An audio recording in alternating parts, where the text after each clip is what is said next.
तो हेलो दोस्तों, सबसे पहले तो भाई कॉन्ग्रेचुलेशंस फाउंडेशन का एग्जाम क्लियर करने के लिए।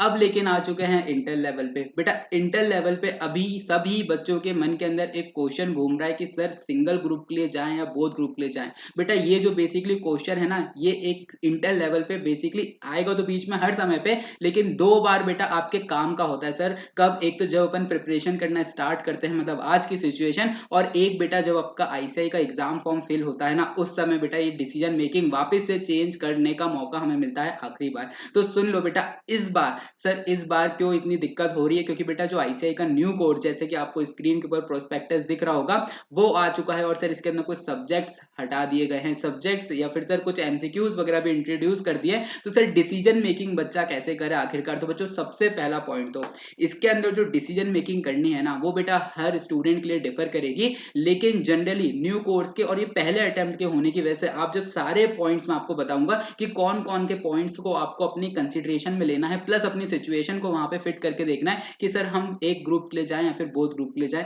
वैसे तो आप सारे पॉइंट सुनने के बाद आपका आंसर इसी तरीके का बनेगा मैक्सिमम स्टूडेंट्स के लिए कि हमें दोनों ग्रुप के लिए जाना चाहिए इस अटेम्प्ट के लिए खासकर। तो बच्चों ऐसे कौन कौन से पॉइंट्स आपको अपने दिमाग में रखने चाहिए, तो आ जाओ फटाफट अपन लोग को इस वीडियो में देखते हैं। सबसे पहले तो देखिए हमारा टारगेट क्या है सर, है मई 24। मई 24 के अंदर सर जो इंटर का अपना अटेम्प्ट होने वाला है ना सर, मई 24 का अटेम्प्ट हम कर रहे हैं प्रिपरेशन उसके लिए। सर आज से बच्चों आपके पास कितना समय सर, लगभग 8 से 9 महीने हमारे पास प्रिपरेशन करने के लिए। बच्चों आपको स्क्रीन के ऊपर दिख रहा होगा कि पहले सर ओल्ड कोर्स जो इंटर का होता था बेटा, उसके अंदर 8 सब्जेक्ट हुआ करते थे। लेकिन सर अब क्या हो गया है सर, अब हमें प्रिपरेशन करनी है 6 सब्जेक्ट लिए। मैं ये तो बोलूंगा ही नहीं कि सर कंटेंट किसी तरीके से कम हुआ है, माना किसी सब्जेक्ट के अंदर हुआ होगा सर, आपके 2 सब्जेक्ट कम कर दिए गए, लेकिन एट द एंड मोर और लेस आप देखोगे तो भाई कोर्स तो अच्छा खासा है। लेकिन भाई प्रिपरेशन बच्चों अब देखो कि सर एक जो बच्चों दिमाग के अंदर बात रहती है कि सर पहले 8 एग्जाम्स के लिए बच्चों किस तरीके से मेहनत करनी पड़ेगी, किस तरीके से मैनेज करना पड़ेगा, वो बिल्कुल अलग सिचुएशन होती थी। लेकिन भाई अब आपके जो एग्जाम्स के अंदर पेपर हैं वो हैं सिर्फ और सिर्फ 6। ठीक है, तो बच्चों जो अपन 12th में अपन देते थे 5 एग्जाम, यार आज क्या सीए में अपन एक एडिशनल एग्जाम के लिए प्रिपरेशन नहीं कर सकते क्या? बेटा एग्जाम के समय वो अपन जरूर सोचेंगे, उस समय तो रीथिंकिंग करना बहुत जरूरी है एग्जाम फॉर्म फिल करने समय। लेकिन अभी भाई अभी अपने अपने पास जितना समय है बेटा, क्या उसमें अपन 6 सब्जेक्ट की क्लासेस वगैरह करके सेल्फ प्रिपरेशन नहीं कर सकते क्या? क्योंकि एक चीज और, अब देखो सेकंड पॉइंट क्या रखना चाहिए कि भाई अपने पास समय है 8 से 9 महीने, मतलब कि वो ही बच्चों जो पहले स्टूडेंट बेटा 9 महीने में कितने सर 8 सब्जेक्ट प्रिपेयर करते थे, लेकिन आज अपने पास उतने ही समय में, अपने पास समय तो उतना है लेकिन सर सब्जेक्ट अपने कम हो चुके हैं। तो क्या हम प्रिपरेशन कर सकते हैं? पहला क्वेश्चन, इसका जवाब बच्चों मुझे तो लगता है पॉजिटिवली कहना चाहिए, हाँ भाई बिल्कुल कर सकते हैं। बेटा सेकंड पॉइंट क्या, न्यू कोर्स के अंदर जैसे कि आप लोगों ने सुना होगा कि सर अब तो हर सब्जेक्ट के अंदर क्या एमसीक्यू आ गए बेटा। और अभी फिलहाल सर, फिलहाल जो इंटर लेवल पे क्लियरिटी तो नहीं बोलेंगे, लेकिन बोलेंगे तो फिलहाल क्या है सर कि अभी सर एमसीक्यू पे नेगेटिव मार्किंग फिलहाल इंटरमीडिएट लेवल पे शायद नहीं है। सर शायद बोल रहे हो आप, कंफर्म क्यों नहीं? क्योंकि बेटा आईसीआई की ये जो पूरी की पूरी बुकलेट है ना, जिसमें उन्होंने दे के रखा हुआ रोड वे, बेटा उन्होंने साफ साफ फाउंडेशन में तो लिख के रखा हुआ नेगेटिव मार्किंग होगी, लेकिन इंटर पे लिख के रखा हुआ है जब उन्हें लगेगा ना टाइम टू टाइम वो क्या करेंगे सर, ऑब्जेक्टिव्स वाले क्वेश्चन में नेगेटिव मार्किंग इंट्रोड्यूस कर सकते हैं। तो कुछ बेटा कुछ भी नहीं कहा जाता, लेकिन जहां तक देखो बेटा फर्स्ट टाइम है, तो फर्स्ट टाइम हो सकता है कि नेगेटिव मार्किंग ना हो और आगे चल के भाई नेगेटिव मार्किंग इसके अंदर आ जाए। तो देखो इस तरीके से आपको एक बेनिफिट मिलेगा कि भाई अगर आप जाते हो बोथ ग्रुप के लिए, तो सबसे मेन चीज इस बार जहां तक है कि सर अपने जो एमसीक्यू में नेगेटिव मार्किंग है वो नहीं रहेगी। ठीक है बच्चों, अब नेक्स्ट पॉइंट आप कौन सा रखोगे अपने पॉइंट भाई जिसको कंसिडर करना चाहिए? तो वो है बेटा सेट ऑफ। सर ये सेट ऑफ होता क्या है बेटा, इंटर और फाउंडेशन दोनों लेवल के लिए देखो। और ये जो कंटेंट है ना, requirement for passing intermediate exam, बेटा ये आईसीआई का जो रोड मैप है ना, वहीं से आया है पूरा का पूरा, मैंने इसमें कुछ चेंज नहीं करा है। ठीक है, तो इसमें लिखा क्या हुआ है देखो बेटा, अगर कोई पर्सन जैसे अभी आप देखोगे ना, तो सर अब क्या है सर, हमारे 3 पेपर है एक ग्रुप के अंदर, सर दोनों पेपर के मिला के 6 ग्रुप। बच्चों अगर कोई पर्सन एक ग्रुप के लिए जाता है ना, सिंगल ग्रुप के लिए, तो उसे क्या करना पड़ेगा सर, हर एक सब्जेक्ट के अंदर अंदर उसे 40% लाने पड़ेंगे, प्लस बेटा सुन लो, प्लस सर सबको एग्रीगेट करके उसे 50% लाने पड़ेंगे, मतलब कि सर 100 में से 40 लेकर आओ और सर 300 में से 150 नंबर चाहिए उसे उस ग्रुप को क्लियर करने के लिए। लेकिन बेटा अगर वो जो पर्सन बोथ ग्रुप के लिए अपीयर करता है ना, आईसीआई नहीं लिख के रखा है, तो बेटा देखो यहाँ पे क्या होगा, बेटा यहाँ पे जो बोथ ग्रुप के केस में पता है क्या मिल जाएगा आपको, एग्रीगेट बेसिस पे सेट ऑफ मिलने की यहाँ पे क्या है संभावना। मतलब कि बेटा फॉर एग्जांपल अगर किसी बच्चे के फर्स्ट ग्रुप में सर 40 मार्क्स तीनों सब्जेक्ट में आ गए, ठीक है, 40 बेटा मान ले होता है 120, अपन मान लेते हैं उसमें मान लो 140 निकल के आ गए, ठीक है, लेकिन सर उसे चाहिए कितने थे, सर उसे चाहिए थे 300 में से 150 मार्क्स, क्योंकि सर 50% भी होना जरूरी है। लेकिन बेटा सोचो अगर वो सेकंड ग्रुप भी साथ में दे रहा है, तो आपको एक बेनिफिट सुन लो, ये आपके लिए फाइनल लेवल पे भी एप्लीकेबल रहेगा और इंटर लेवल पे भी। बेटा अगर वो बोथ ग्रुप दे रहा है ना, तो उसके अगर एक ग्रुप में बेटा तीनों सब्जेक्ट में पास होना तो मैंडेटरी है, लेकिन उसके ओवरऑल कितना हो रहा है सर, ओवरऑल 50% नहीं आ रहा, 150 चाहिए थे लेकिन 140 आ रहे हैं एक ग्रुप में। लेकिन बेटा अगर उसके दूसरे ग्रुप में सुन लो, अगर उसके दूसरे ग्रुप में पास तो तीनों में उसमें भी होना कंपलसरी, लेकिन उसके दूसरे ग्रुप में बेटा अगर 160 मार्क्स आ जाते हैं ना, 160 दूसरे ग्रुप में या फिर सर और फर्स्ट ग्रुप में है 140, तो बेटा टोटल कितना हो गया सर, टोटल हो गया आपका 300। बेटा 300 हो गया ना, तो यहाँ पे देखो आपका टोटल कितना था सर, टोटल है 600, 600 में से आपके 300 आ गए ना, तो बेटा ये जो इंटरनल एडजस्टमेंट हुआ ना, इसको आईसीआई बोलता है एग्रीगेट बेसिस पे। मतलब कि भाई अगर कोई बच्चा बच्चों बोथ ग्रुप ले जा रहा है ना, तो वो दोनों ग्रुप के मार्क्स का उसे सेट ऑफ मिल सकता है और इस केस में उसको पास डिक्लेयर करा जाएगा।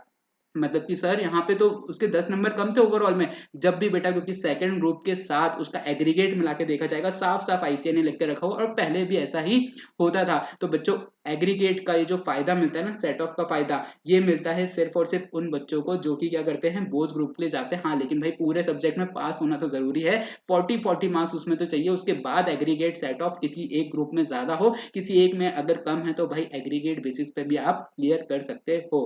बच्चों जो थर्ड पॉइंट आपको कंसिडरेशन में रखना है वो क्या है, आपकी आर्टिकलशिप। सर आर्टिकलशिप कहां से आ गई बेटा, अब जो न्यू कोर्स में पहले तो बच्चा सोचता था कि एक ग्रुप क्लियर करके अपने आर्टिकलशिप ज्वाइन कर लेगा, लेकिन अब क्या हो गया है सर, अब तो मैंडेटरी उसे दोनों ग्रुप क्लियर करने पड़ेंगे। मतलब जो उसके 6 एग्जाम्स हैं, पूरे के पूरे 6 एग्जाम्स क्लियर करने के बाद ही वो क्या कर सकता है, अपनी आर्टिकलशिप ज्वाइन कर सकता है। तो क्यों अपन एडिशनली समय छोड़े और फिर से 6 महीने रुके नेक्स्ट अटेम्प्ट लिए, फिर 2 महीने बाद रिजल्ट आएगा, मतलब टोटल फिर से 8 महीने फिर रुकने के बाद अपन आर्टिकलशिप के लिए डिले करें। तो बेटा अगर आप चाहते हो, समय भी है अपने पास, सारी चीजें भी हैं, आपको क्या करना चाहिए सर, बोथ ग्रुप के लिए प्रिपरेशन चालू करनी चाहिए। बेटा नेक्स्ट और चीज देखो क्या है, नेक्स्ट है बेटा ये आईसीआई का न्यू कोर्स आया है फर्स्ट टाइम, और मैं आपको बता दूं बेटा जब भी आईसीआई का न्यू कोर्स आता है, जैसे लास्ट टाइम भी हुआ था, तो जो फर्स्ट वाला एग्जाम रहता है ना, सोचो अभी आईसीआई के खुद के पास क्वेश्चंस हैं लेकिन थोड़े लिमिटेड हैं, ठीक, एज कंपैरिजन टू बच्चों जैसे जैसे अटेम्प्ट बढ़ते जाएंगे, क्वेश्चंस भी बढ़ते जाएंगे, मॉड्यूल के अंदर क्वेश्चंस भी ऐड होते जाएंगे। तो अभी क्या है, अभी फिलहाल भाई कोर्स में जो है वो एक लगाम है, आईसीआई का न्यू कोर्स है, तो भाई हर जगह से क्वेश्चंस नहीं पूछेगा, थोड़े ब्रॉड एरिया से पूछने की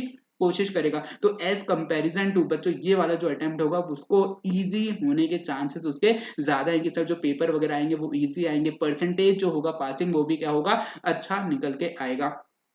अब मैं आपको बता दूं कि बेटा इसके बाद अपन बात करते हैं टैक्सेशन रिलेटेड सब्जेक्ट की। मतलब कि सर जो इंटरमीडिएट पे पेपर नंबर 3 है ना अपना, इसमें सर क्या चेंजेस है, बाकी सब्जेक्ट तो आपको पता चल जाएंगे, लेकिन बेटा टैक्सेशन सब्जेक्ट के लिए मैं आपको बता दूं कि जो पहला आपका 100 मार्क्स का पेपर होता था, उसमें सर पहले इनकम टैक्स हुआ करता था आपका 60 मार्क्स का, और सर आपका जीएसटी हुआ करता था 40 मार्क्स का। लेकिन बेटा अब दोनों में हो गया है चेंज, मतलब कि जो वेटेज है वो कर दिया है दोनों को बराबर, मतलब कि सर 50-50 बेटा 50 मार्क्स का आपका इनकम टैक्स है, 50 का है जीएसटी, प्लस प्लस कुछ जीएसटी में कुछ नए चैप्टर्स, 3 नए चैप्टर्स ऐड करे गए हैं। और इनकम टैक्स में बच्चों, इनकम टैक्स के अंदर आप देखोगे तो पूरा का पूरा वही कंटेंट है, मतलब कि सर कंटेंट तो बढ़ गया, मार्क्स इनकम टैक्स के थोड़े कम कर दिए और जीएसटी क्या कर दिए, इंक्रीज कर दिए। तो इस तरीके से कोर्स को बिल्कुल भी लाइटली तो लीजिएगा, मतलब कि सर माना टफ तो है भाई, टफ तो है, ये मत बोलिएगा कि सर टफ नहीं है बेटा। उसके बाद मतलब कि सर ये सारे पॉइंट्स को बच्चों आपको कंसिडर करना चाहिए, कौन से सर, ये डिसाइड करने के लिए कि सर हमें एक ग्रुप देना चाहिए या फिर बोथ ग्रुप। वैसे तो अगर आप देखोगे सिचुएशन के हिसाब से, देखो पेपर 6 हैं, ठीक है सर, फिर बाकी सारे फैक्टर्स भी, अब एक बच्चा अपनी सिचुएशन को देखो, पर्सनल कंडीशन को देखे, उसके बाकी सिचुएशंस को देखे, और कौन कौन से कोर्सेज अगर वो साथ में कर रहा है, वो सारी बातों को ध्यान में रखते हुए डिसाइड करे कि यार पहला अटेम्प्ट है, ठीक है, टाइम अपने पास उतना ही है जितना लोगों के पास पहले हुआ करता था, एमसीक्यू आ गए हैं, एमसीक्यू में बाद में पता नहीं नेगेटिव मार्किंग हो जाए नहीं हो, इस बार का अपने को लग रहा है कि भाई नहीं होगी। उसके बाद नेक्स्ट क्या, अगर अपन बोथ ग्रुप के लिए जाते तो सेट ऑफ का फायदा मिल जाएगा, और अगर बोथ ग्रुप के लिए चले गए और अगर कोई एक ग्रुप थोड़ा कम अच्छा गया लेकिन दूसरा बहुत अच्छा चले गया तो सेट ऑफ में पास होने के चांसेस भी हैं। प्लस सर हम आर्टिकलशिप के लिए भी अब बोथ ग्रुप के बाद ही तो अपियर कर पाएंगे, और बेटा फर्स्ट अटेम्प्ट है तो एग्जाम पेपर इजी और परसेंटेज ऑफ पासिंग होने का भी क्या है सर चांसेस ज्यादा है। प्लस बेटा मैं आपको बता दूं इनकम टैक्स का तो मैंने आपको बता ही दिया, और इससे रिलेटेड एक बात मैं आपको और बता दूं, अन अकेडमी ने सारे इंटर बच्चों के लिए अभी करा है एक बैच लॉन्च। सर ये कौन सा बैच है बेटा? ये है free of cost batch. Sir क्या बात कर रहे हो बेटा, फ्री कहाँ मिलता है आज के जमाने में? बेटा फ्री मिलता है अन अकेडमी में मिल रहा है। अन अकेडमी में देखो नवंबर की क्लासेस तो खत्म हो चुकी है, नवंबर 23 वालों का बैच तो खत्म हो चुका है, लेकिन फॉर मई 24 न्यू कोर्स के लिए बच्चों ये जो बैच है लॉन्च होने वाला है परसों। मतलब कि सर ये लॉन्च होने वाला है, वैसे तो बच्चे जो कल देखेंगे उनके लिए एक दिन पहले ही मान लीजिए, मतलब कि सर कुल मिला के 14 अगस्त और मंडे से बैच चालू होने वाला है। बेटा लाइव क्लासेस चलेंगी किसके लिए? मई 24 के लिए। कौन सा सब्जेक्ट पढ़ेंगे? पेपर नंबर 3 पढ़ेंगे, इनकम टैक्स भी पढ़ेंगे, जीएसटी भी पढ़ेंगे, एक एक करके पूरा खत्म पढ़ेंगे। बेटा लाइव तो आप अटेंड कर ही सकते हो, प्लस अगर कोई बच्चे की कोई और क्लासेस है तो उसके लिए रिकॉर्डेड क्लासेस भी अपलोडेड रहेगी अन अकेडमी पे, तो बेटा उसकी लिंक्स। और सुन लो इसके अंदर बेटा फ्री है, इसका मतलब ये नहीं कि क्वालिटी कॉम्प्रोमाइज हो, बेटा 100% कॉन्सेप्चुअल टीचिंग, मतलब कि सर हम लोग सारे कॉन्सेप्ट देखेंगे कहाँ पे क्यों आया सर, इसके पीछे रीजन क्या था, 100% कवरेज करेंगे आईसीआई के स्टडी मटेरियल का। बेटा सारे क्वेश्चंस देखेंगे, उसके बाद आरटीपी मॉक टेस्ट पेपर नामक चीज भी होती है उसको भी कवर करेंगे। और बेटा मैं आपको बता दूं आपको जो नोट्स है ना हर चैप्टर के वो भी मिलेंगे आपको पूरे के पूरे फ्री ऑफ कॉस्ट कम्युनिटी में कर दिए जाएंगे शेयर। ठीक है बेटा, इसके बाद जो अभी फर्स्ट क्लास का टाइमिंग है जो कि मंडे से है वो है 11 से 1, मतलब कि सर 11 से क्या रात में? अरे बेटा रात में नहीं, जो टाइमिंग है वो रहेगा अपना 11 बजे 11 AM से लेके 1 PM तक का समय अपना रहेगा। और सर बेटा ये जो क्लासेस रहेंगी ये क्या रहेंगी सर? फिलहाल तो रहेंगी फ्री ऑफ कॉस्ट, जितने बच्चे ज्वाइन कर लेंगे उनके लिए बच्चों ये चलेगी पूरी की पूरी फ्री ऑफ कॉस्ट। प्लस मैं आपको बता दूं इससे रिलेटेड जितनी भी रिलेवेंट लिंक्स है वो मैं आपको डाल दूंगा भाई कम्युनिटी में, प्लस मतलब या फिर डिस्क्रिप्शन में, जिससे कि सर हमें सारे पॉइंट्स मिल जाए। और बेटा अब क्या करेंगे सर, सारे पॉइंट्स का यूटिलाइजेशन करो और अपने खुद के लिए सेल्फ डिसीजन लो, इवेल्युएट करो कि भाई एक ग्रुप के लिए जाना चाहिए, बोथ ग्रुप के लिए जाना चाहिए, और भी पॉइंट्स होंगे उन सबको भी कंसिडर करो। और एक चीज याद रखना, हमेशा अपने पास ऑप्शन रहता है, जब अपन आईसीआई का एग्जाम फॉर्म भरते हैं ना तो अपन डिसीजन को चेंज कर सकते हैं, लेकिन सर जब अपने पास ऑप्शन है तो भाई उसका यूटिलाइजेशन जब करेंगे ना, लेकिन आज से तो यार 100% मेहनत करें, और इतनी मेहनत करें कि भाई अपन दोनों ग्रुप के लिए प्रिपरेशन करें। और मैं आपको बता रहा हूँ कि अगर आप अभी से लग जाओगे ना तो बेटा फिर तो पास होने से कोई नहीं रोक सकता है। पास होने से सर ये आप गारंटी कैसे दे रहे हो? बेटा याद रखना मेहनत के साथ साथ एक प्रॉपर प्लानिंग, और वो भी सही डायरेक्शन है, मतलब कि ऐसा नहीं कि आप कहीं से ही पढ़ रहे हो, ऐसे ही के मटेरियल से पढ़ रहे हो, सही स्ट्रेटेजी फॉलो कर रहे हो, तो बेटा फिर तो पास होने से कोई नहीं रोक सकता। वो सिक्स सिग्मा में अपन देखते थे ना 99.99%, वैसी सिचुएशन आ जाएगी। मतलब यार एरर तो कहीं पे भी हो ही सकता है, कहीं पे भी हो सकता है, लेकिन सर मैक्सिमम प्रोबेबिलिटी क्या होती है कि सर हम बिल्कुल क्लियर होंगे। तो बच्चों अपन लोग मिलते हैं अपने नए बैच में, और बाकी डिसीजन मेकिंग करिए, सोचिए समझे, अपना समय लीजिए और बढ़िया तरीके से क्या करिए सर, होते हैं अपन कनेक्ट और करते हैं अपना नया बैच चालू फॉर मई 24। तो चलिए okay, bye bye, tata, see you.